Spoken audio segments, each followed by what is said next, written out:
I'm Amy Cherry. An elderly South Carolina man is arrested several days after he fled two crash scenes and injured a Flagler County Sheriff's deputy. Rich Petchke reports. Police say 74-year-old James Voorhees of Beaufort County, South Carolina, fled from two accident scenes last week, with one of those accidents injuring a Flagler County Sheriff's deputy. Sheriff Rick Staley tells us what happened after Voorhees left the county. He had returned back to his home in Beaufort County, South Carolina, contacted the sheriff's office there to turn himself in. We didn't trust that he would necessarily do that, so we asked the Beaufort County Sheriff's Office, South Carolina, to go to his home and pick him up and arrest him on our warrant, which they have done. Staley thanked the Beaufort County Sheriff's Office for their help in arresting Voorhees, who Staley says will soon be booked into the Green Roof Inn. I'm Rich Petchke. This portion of WNZF Local News, a service of the Daytona Beach International Airport. Fly to the Big Apple in a New York minute on JetBlue from the Daytona Beach International Airport.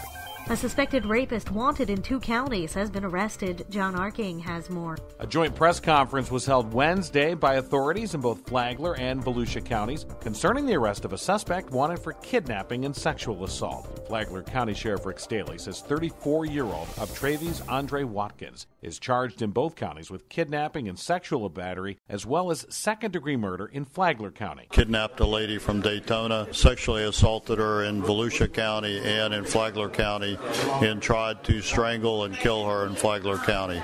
I'm very glad he's been arrested in jail, and hopefully he'll spend the rest of his life in prison. The victim said Watkins had driven her into Flagler County, dragged her into the woods, and then beat and repeatedly strangled her, forcing her to twice lose consciousness. He then fled. She was able to give deputies a clear description of the suspect and the suspect's vehicle, which led to a traffic stop in Volusia County where Watkins was arrested. He's currently being held in the Volusia Branch Jail with no bond. John Arking, Flagler's Morning News.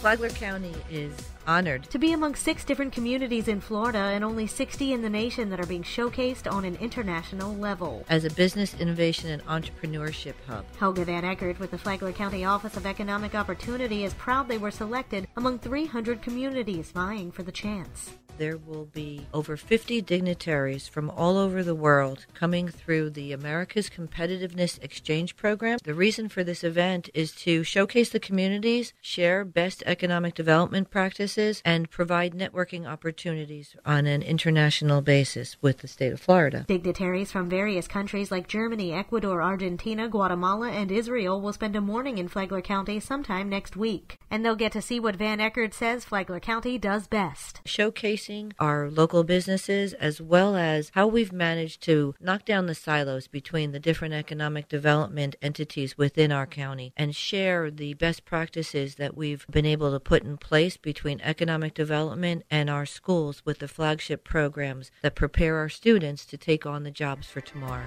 Flagler County residents who were hard hit by Hurricane Irma, who may be eligible for food relief from the federal government, will have telephone interviews this weekend. In order to qualify, though, you would have already had to have pre-registered earlier this month. You also must be head of your household, at least 60 years old or disabled. You'll need a valid photo ID and your Social Security card at the time of your interview. Those who've pre-registered with last names A through L should call 855-278-7136 on Saturday, December 2nd. Those with last names M through Z should call on Sunday. That number again is 855-278-7136. And now you're up to date on Flagler's Morning News. I'm Amy Cherry.